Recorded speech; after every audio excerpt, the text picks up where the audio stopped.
Thanks very much. Was a really good exercise here to get things started. Morning, everyone. So this session today is gonna be in English, obviously, and I will try to make sure that everyone has something to get out of it. So whether you're working in fintech, for example, if you are a Java developer or you're working in machine learning, even if you're a data scientist, there is something out of this presentation for you. Obviously, the topic today is analyzing logs, but this is only a use case, right? And I want you to also think about other use cases. For example, what you're currently working on and how you can use these concepts. If you're new to the fintech, or if you are new to Java, or if you're new to machine learning, you probably are an end user. So if you open your mobile now, the chances are 8 to 9 apps out of 10 are using these concepts today. And obviously, we're going to use machine learning for it. And the idea here is to do it in real time.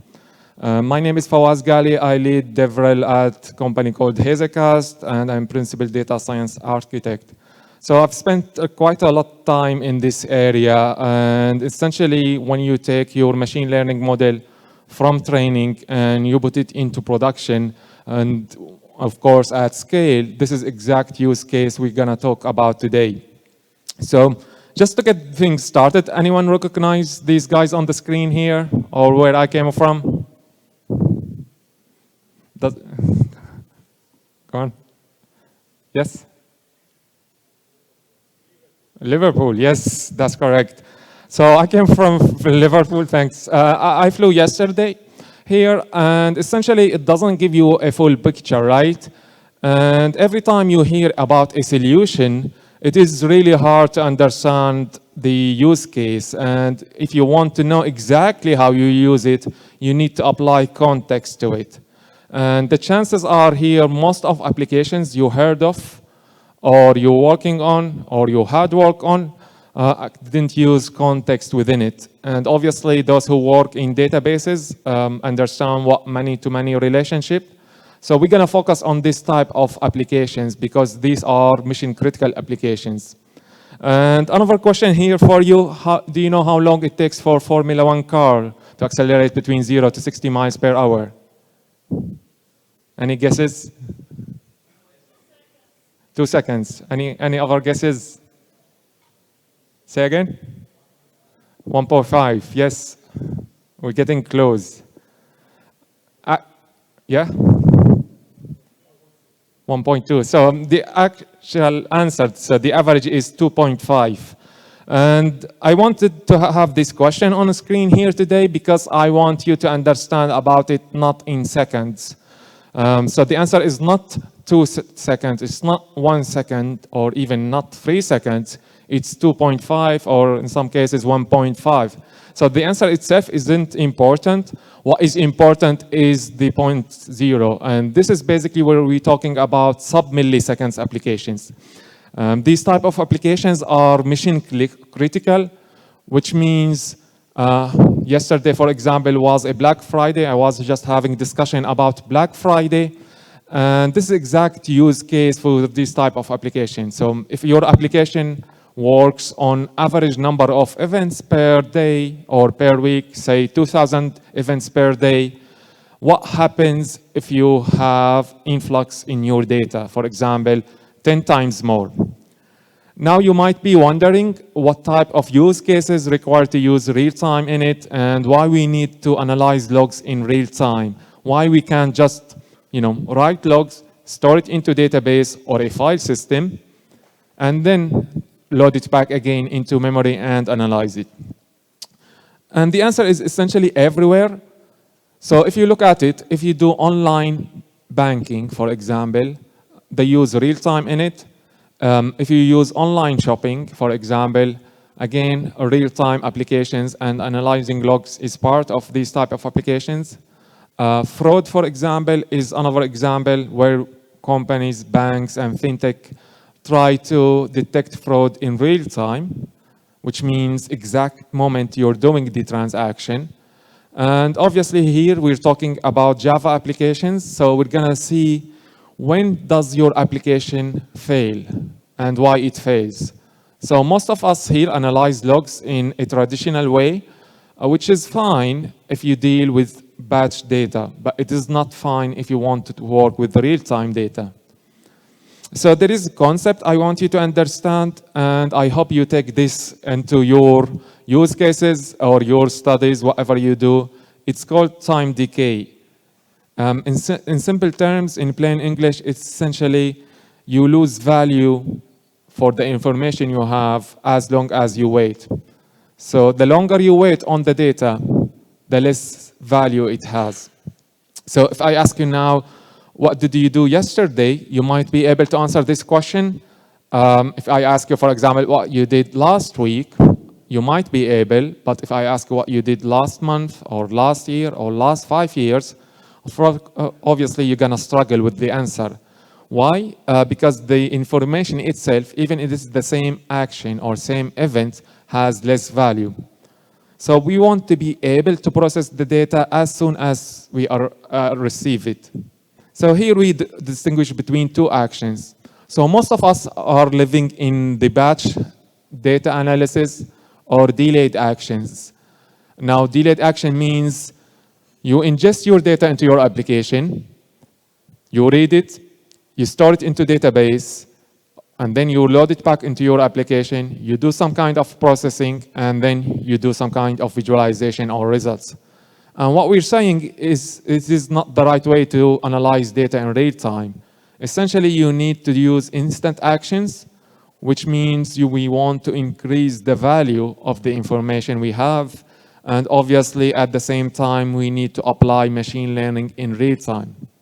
So those of you who have experience in machine learning know exactly how you can train the model and put it into production. What you don't know is how can you run machine learning algorithm in real time. And this is crucial. It's not the same as you run machine learning in traditional mode or batch mode. So I've spent around 13 years trying to analyze machine learning models and run it in batch mode. Today we're going to talk about how you can analyze it in real time. Now, if you're me, you probably have a perfect application you have written or perfect application or machine learning model you have trained, but there is always but attached to it. And this but comes into multiple aspects. So for your boss, it might be you have a use case or a problem and you try to get a solution out of it or answers. But that's not the case. For example, what do you do to scale your application? And how do you serve your model?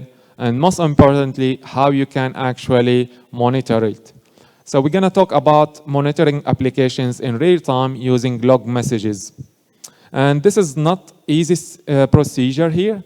So some of you might say, okay, I'm going to put my application on the cloud, and for example, using any cloud provider, and I should be able to use auto-scaling, put it on multiple regions, multiple AZs, and my application should work fine, right?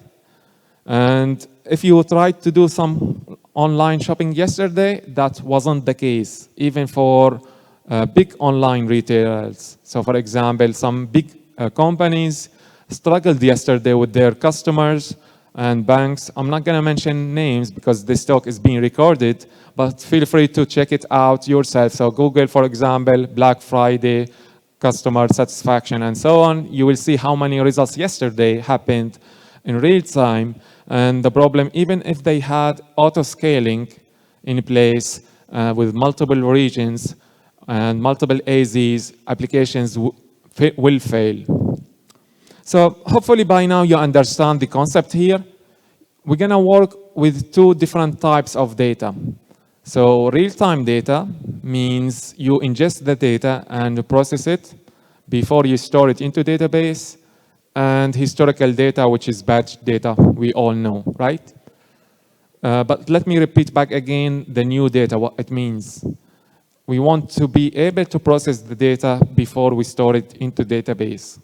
Now, some of you might say, hey, Fawaz, why do I need to actually process the data before I store it into database? Why I just don't store it into database first and then process in traditional way?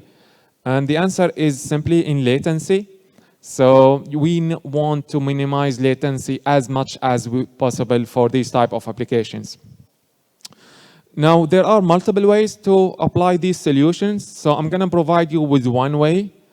For example, if you are a solution architect or you're working on product architectures, feel free to take some screenshots. You will understand the concepts here. So we're going to talk about microservices. So if you're not familiar with microservices, microservices are great. I believe maybe today or yesterday there was some session about microservices. So I'm not going to spend much time on microservices, but essentially what it means is you take your application and you split it into multiple pieces, smaller pieces, and then you run these multiple pieces independently, which means basically you are able to scale different parts of your application separately. If you take, for example, if you try to build online store and you use monolith application, you might be able to handle maybe average number of transactions, but if you try to scale it, you need to scale everything. There is no way for monolith application to be scaled in different parts. If you use microservice architecture, you should be able to have multiple clusters for input. Then you use a synchronous model, which means you dislocate between your ingestion and data produce, and it's easier to scale as well and deploy on multiple clusters with multiple regions. It's also easier to maintain. You have multiple teams. It delivers at scale. So most applications you see online are using microservice architecture. And obviously, it's easier to work with real-time data and real-time stream processing. How do you do it? Imagine you want to create, I don't know, some kind of online video store, and you want to use multiple microservices. So what I want from you is not to create a single log architecture. I want you to dislocate all your logs. For example, you have a log for movies here in one microservice. In second microservice, you have one for architect or actors. You have one for cinemas, and then you have one for reviews, right? Now, this is easy. So basically, you take your application and you split it into smaller pieces, and then you should be able to scale it. Now, scaling means different things for different audience. So some of you think about scaling as, I want to scale my compute. For some, they want to scale their data. And the right answer is actually between the two. You want to be able to scale both compute as well as data in real time. And what does it mean?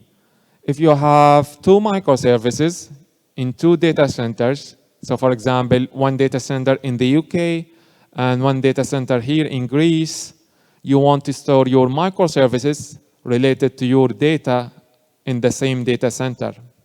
And this will actually minimize latency. And latency in this case means sub-milliseconds, right? So this is not in seconds, not in minutes, it's in sub-milliseconds.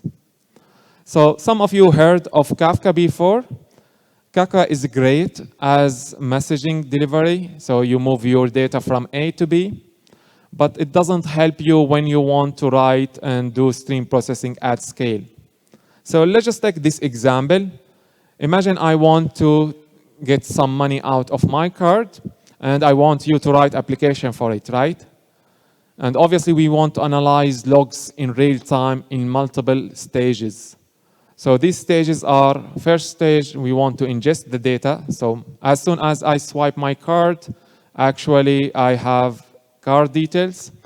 And from here, I want to log these card details. And then I want to do data enrichment.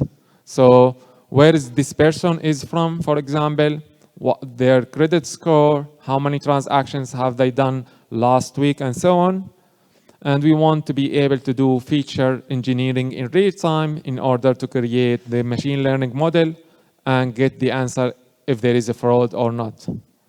So probably this took me maybe 2 to 3 minutes to explain. Anyone can guess how long it takes to run for this SLA in real time? Any guesses? Second? Milliseconds. So yes, that's the correct answer. So it takes around 50 milliseconds for an activity to be detected as a fraud or not.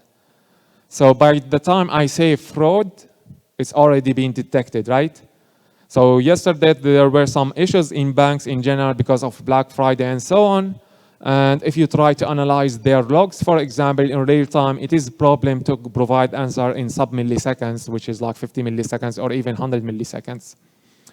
So the solutions are actually in two categories. So I'm going to explain the first category for you, but my advice is not to do it this way, right? So imagine you have your house and you try to paint your house. So I've done this to my house, and it is a problem. The DIY approach means basically you do it on your own, right? So I painted my house in the summer, but then the quality wasn't great. So I ended up hiring a painter afterwards just to redo the work. So there is one way to do stream processing and analyzing logs in real time, which is DIY approach. You see it on screen here. So first step is actually to take your data and logs files and have it in message bus, which is basically in Kafka or Apache Pulsar or AWS Kinesis. So you ingest your log files, but at the same time you load some logs written in your database. Now, as soon as you have two different types of data and two different types of log messages, you need to process to create a stream processing and analyzing logs in real time. And for this to be effective, you need to use a Flink, for example, for stream processing. And at the same time, you need to use Redis for your logs stored in database to load it into memory. And then you need to use some kind of online feature store for machine learning, obviously, because we want to detect when this application is going to crash and when you need to scale. And from there, you need also to add some kind of data lakes attached to your application. And only then you should be able to get some results. Now, this is great, but as you can see, you are actually increasing latency because you will have higher latency. And every time you create an application with multiple frameworks, even if you don't notice, you increase latency because there is a time delay between two tools or two jar files or two libraries. And we want to move from 4 nines to 5 nines. And this is crucial to understand, even if you don't care about this area or if you don't use real-time applications. It's the same thing if you have 2 years experience in Java and 10 years experience of Java. In this case, it's basically we were moving from 4 nines, which is 99.99, to 5 nines, which is 99.999. This is different skills, and it is very important if you want to add it into your CV, actually, and it can massively enhance your career progression. So focus on latency when it comes to large-scale applications because it can make or break your application.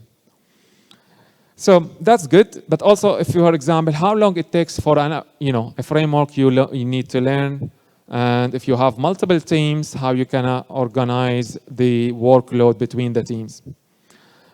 The different approach or the simpler approach to do the same job is to use one jar file. And I work for a company called Hazelcast, so this is open source. So everything you see today and everything I actually have in my demo, it's actually available on GitHub, so you should be able to replicate these steps. The architecture is quite simple. You have fast data store and stream processing engine in one jar file. I will show you how you run it in your Java application. If you're coming from data science or machine learning, as myself, I use SQL. So I'm going to show you how you can use SQL. If you don't know SQL, maybe you should actually learn SQL and see how it works. It becomes easier to run large-scale applications, and you ingest data from multiple sources. You can use any programming language. It doesn't matter if it is Java or C++ or C#, and then you should be able to actually process logs in real time. Before we actually move to the demo, I just want you to have some thoughts about security, because it's quite important. And again, it's a skill you gain. It doesn't matter which framework you use, and you need to think about it in two different ways. First is securing your data at rest. So how do you secure data in database or file system or whatever? And second, how do you secure your data when you move it? Because you can work with two different types.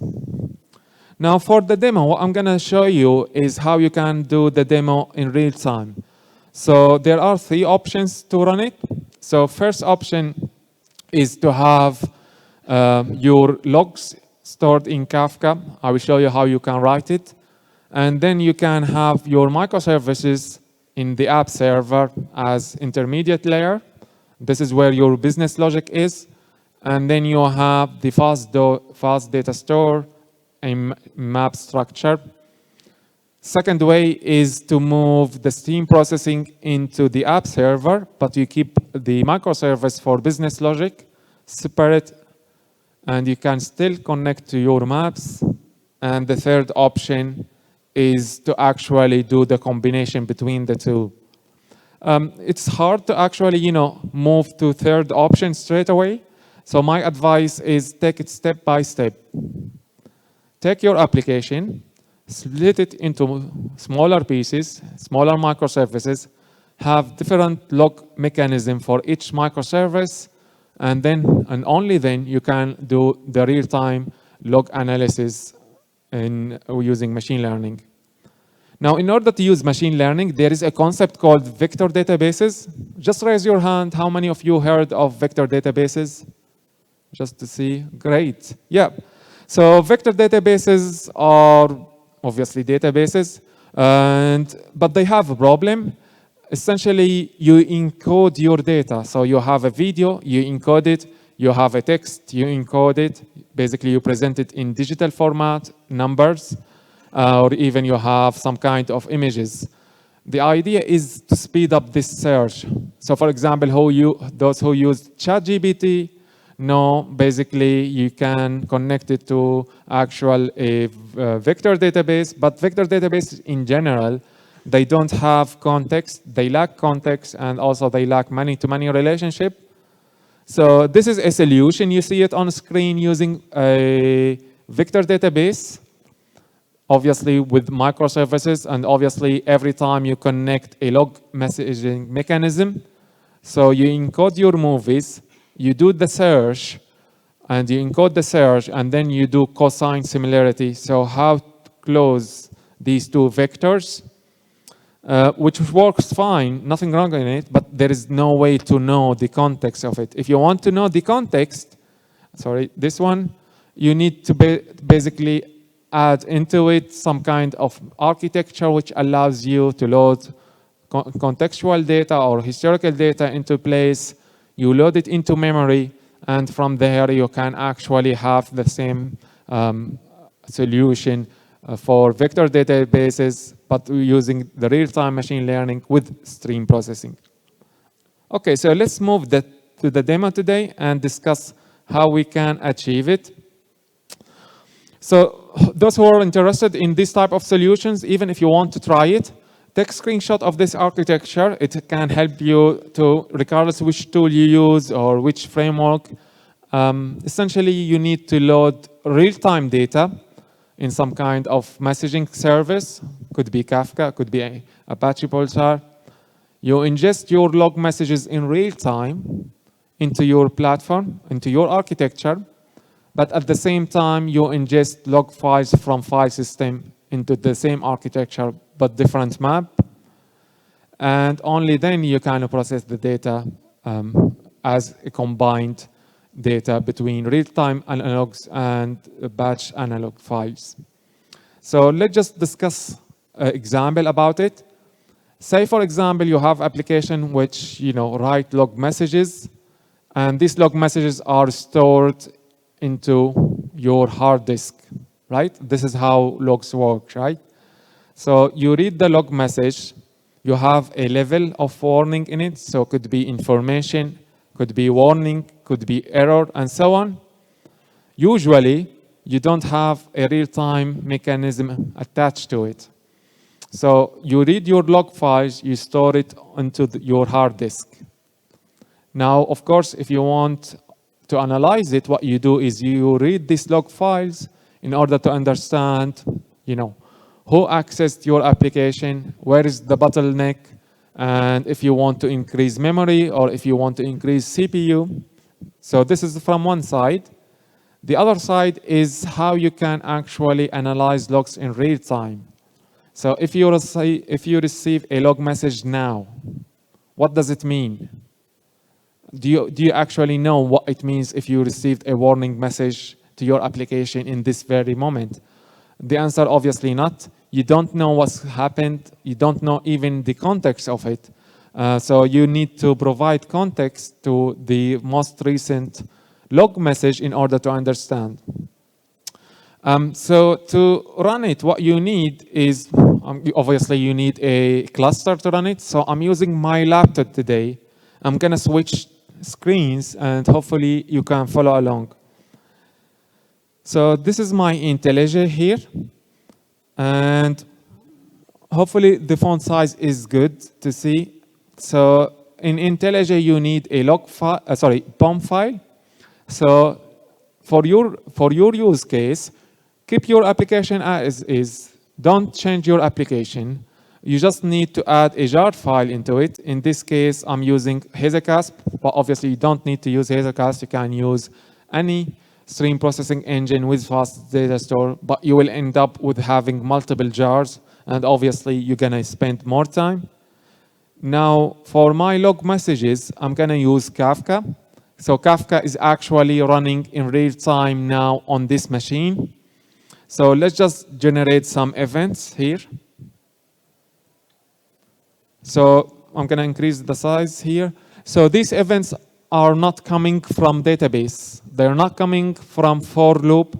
Actually, these are log messages generated in this moment, right? So you see it here. Hopefully you can see it. So events 94, 97, 100, 110, and so on. So these log messages are sent to my application, and I want to process it. So the process part of it is here. So I'm gonna create a pipeline.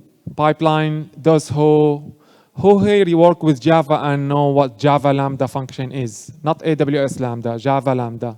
Raise your hand. Okay, that's great. So Java Lambda essentially allows you to run multiple commands in simple terms at the same time. So to do stream processing in real time, you need to create a pipeline.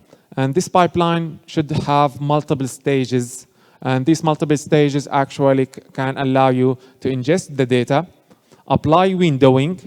Windowing means you have data stream. It's like a water hose, right?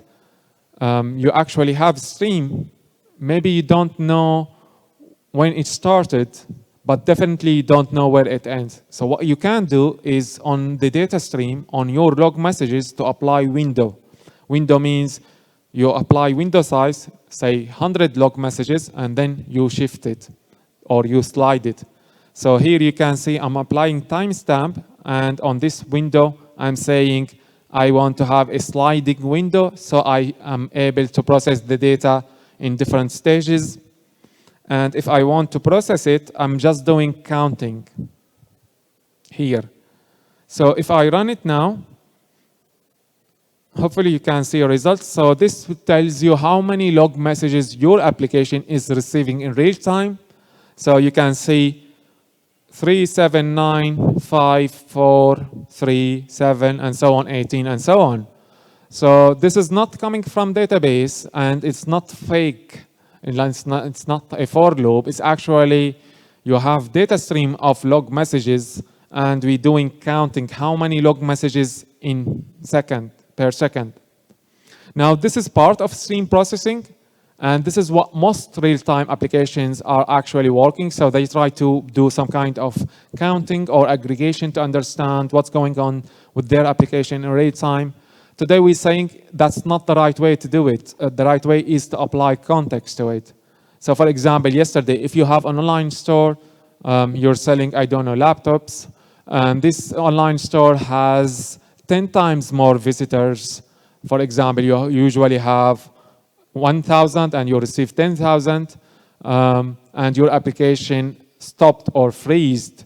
Do you know why? If you apply this concept here, you know it crashed, you know it's frozen, but you don't know why. So let's just see how it works now. I'm using SQL for it. Here you see a SQL command. So I'm creating a SQL map. Now you might be wondering, what is SQL map? Essentially, it's a map, so key value pairs stored in memory, but it is connected to SQL directly. And here you can see I'm generating log messages. I'm attaching value or score to it, and I'm running it here.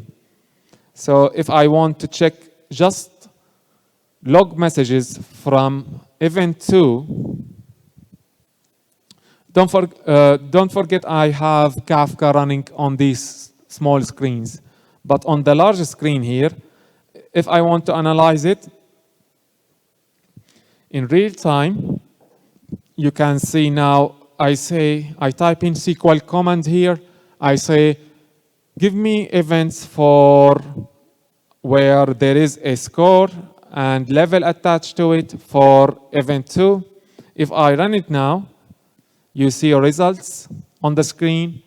So these results actually happening in real time. Essentially, there is a score attached to each log message.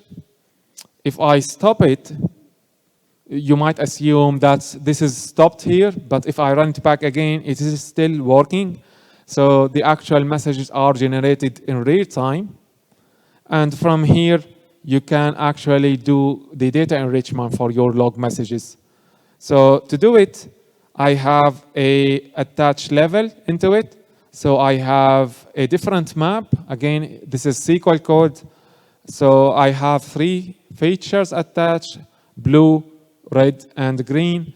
In my case, I want to know when my log messages are flagged as red, so I know exactly how I can take actions. And then I do a simple join statement between 2 different maps. One is the real-time map for log messages, and one for the batch. Now, once I run it, just to check this command here, or this column here, you can see I have messages flagged as red for extra 2 feature, and this tells me exactly not only when my application is going to fail or freeze, but also why it is happened. And from here, I can tell exactly what actions I can do. Now, obviously, this is a little meaningful when it comes to large-scale applications. So large-scale applications, we're not talking about 100K of events or even 1 million of events. We're talking about billion of events. If you're interested in this type of applications, obviously, or if you have a use case, which is like kind of like a personal use case, come speak to me afterwards.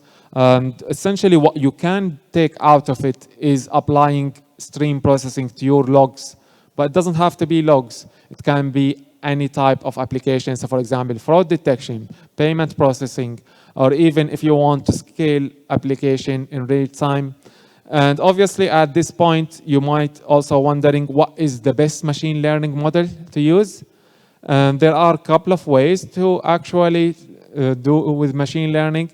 The actual machine learning model isn't important. And the accuracy of the machine learning model isn't important. So you can use a decision tree, for example, to decide if you want to flag a message as read or not. You can use some kind of classification or regression, depending if what type of use case for log messages. What is important if you want to apply machine learning in real time is to use a combination between algorithms. So multiple models running at the same time, and you switch between models. And this will give you the best outcome in terms of flexibility if you want to do the switch between multiple models using the blue-green architecture.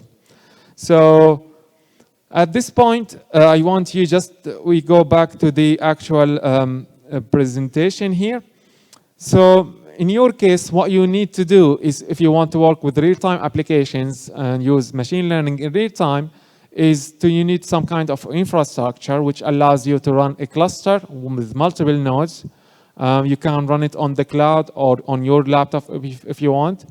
It doesn't matter which platform you use or which framework you use. What is important is to work with two different types of data: real-time data, which is basically coming in this moment, and batch data, and you should be able to combine between the two. When it comes to creating the architecture, you need to split your code into multiple parts, and this is using usually microservice architecture. And from there, you need to apply machine learning on different microservices. The actual algorithm isn't important, so obviously you need to train the model.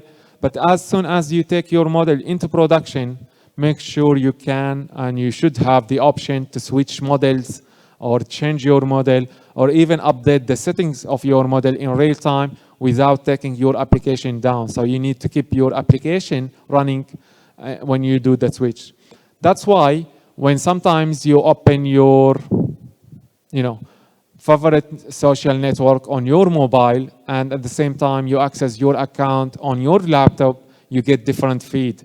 Why do you get different feed? Because they use different algorithms at the same time. So you get different news from your laptop compared to your mobile because they use different algorithms. If you're interested in these topics, obviously, we have a large community, Slack, so open source, you can ask questions or bring your own solution and discuss it. And we have also Twitch stream. Twitch is just for live coding sessions. So you can actually get some practices with real-time stream processing and machine learning in real time. So with that being said, I'm going to stop here. So thanks very much for listening, and I'm happy to take questions. Thank you.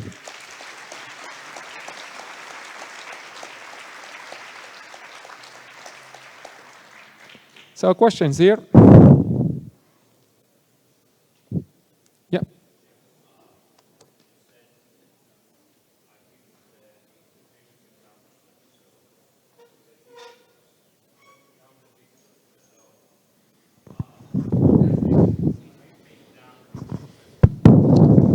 Give us a second, friend, because nobody heard your question. Thank you. Okay, with the visitors that you said, is this being done to avoid like a DDoS attack or not? Can you just explain the question, please, here? To avoid what, yes, sorry? You were showing about the visitors, where you count the visitors with the logs. Yep. Is this being done to avoid, let's say, a DDoS attack on a web application? So the idea here is to be able to detect the undetected. So usually, on average, you know how many visitors and all these aspects are. So you know how big your application, how many databases, how many clusters, and how many nodes. What you don't know is the spikes. So the spikes usually happens to your average data, right? So for example, yesterday is Black Friday, so this is a spike in your data. And this is exactly what you need to avoid. You don't have a perfect solution if you can only process the average number of transactions. You always need to be able to handle spikes, and spikes usually unpredicted. So this type of solution is just to provide some kind of large-scale processing in real time and with two different types of data. So the real-time data and the historical data. Okay, okay. The second question, and you said that because of that, we know why this is happening. Why this is happening? I didn't understand this. So that's a good question. So the question is, why did it happen? And if you look at it, usually it's about the context. So if you forget everything about it here, are we still recording? Oh, so we're still recording. Okay, I can't mention names again. So if you think about it, why it happened, basically you have a problem and you try to solve it. You try to provide solutions, right? Or at least answers. So what happens is you take all your data inputs and you plug it in. So if you look at here, it might be easier to understand. So usually you have your data coming into your application, and from there you can actually say, this application is crashed or is about to crash. But the question is, do you know why? And usually you don't know the answer. So in our case, the way we solved it is by using the extra structure here, which is here. So if you look at it here, so the events are coming in real time, and basically, oops, I don't have it on the screen.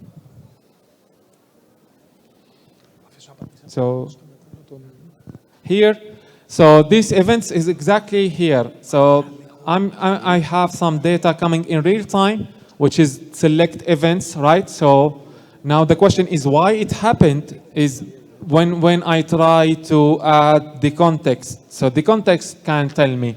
In this case, I say, I want to know when this application coming with this real-time data having feature number 2 as flagged as red. So when it is red, I know what's happened. For fraud, for example, if you have fraud, if you have transaction, and you have machine learning model which tries to predict if this is a fraud or not, you might be able to know if this is a fraud or not, but you don't know why it happened. In case of fraud, it could be, I don't know, location could be. For example, this person has a UK bank account but is using their card in Germany, for example. This could be location, could be, for example, how many transactions, could be the amount, how much you're trying to do for these transactions. So the context is why, and this is what you need to add into the real-time data. Real-time data in general, if you look at my IntelliJ application, I'm trying to analyze it now, but it doesn't tell me anything. I can do aggregation, counting, or even fraud or log analysis in real time, but I don't understand the context, why it's happened. So I add more data to my application in order to actually, if you have a use case about it, come speak to me afterwards, we can go through it. Nice one, thanks. Okay, Fawaz, thank you ever so much. Thank you. All right. A big